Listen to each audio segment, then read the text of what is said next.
Alright, assalamu alaikum everyone, and the pump. Okay, so this is exactly what we've been talking about for many days now, and here it is.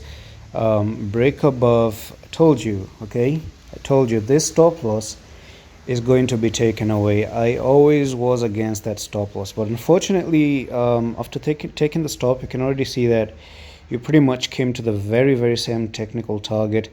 Now, one thing that is a little bit confusing right now is that you do have a shooting star, and this means that you're looking for a move down actually. So I don't know if this, why did they make a shooting star right over here? This is pretty weird, but I'm going to follow the EMAs at this point. So I'm going to bring the EMAs on the 4-hour time frame.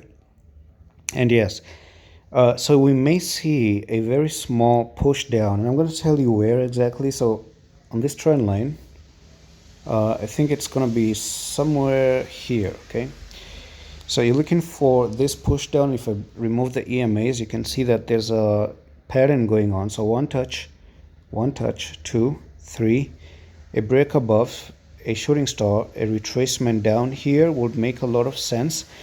So coming down to retest this 12,038, and I told you before, okay, we don't want to see Pepe coming down to 10,000. Now, today, the stop loss has risen up a little bit, and we don't see Pepe coming down to, what is this, 10,794.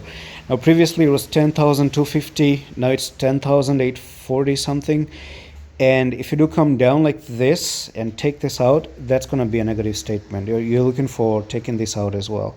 So the lowest you can come right now is down to this line right here. So we may see Pepe coming and retesting this. This is totally okay.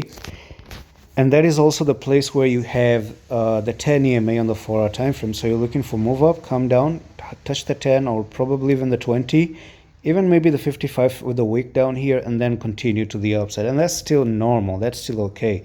Now, as long as you're above the EMAs, you can see 1, 2, came up, touch the EMA, move up, come down, touch the EMAs again, continue.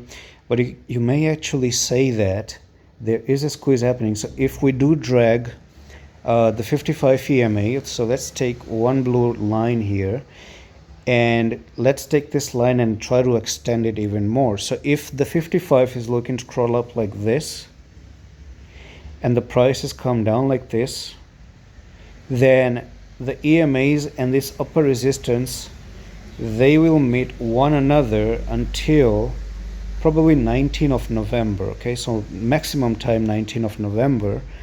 You should be getting that one very big pop. Okay, the prices are going to be compressed and then probably pop up and continue, or pop down and finally get rejected at this resistance right here. You still haven't touched the line. You may see Pepe doing something like this and then go up, touch the line, and move to the upside. So stop loss number 1, stop loss number 2. This is also a wick. Come down, take this stop loss down here, and then boom, take that stop loss as well. And then we're going to see what happens. And that's it. I'm going to see you with the next one. Allah Hafiz.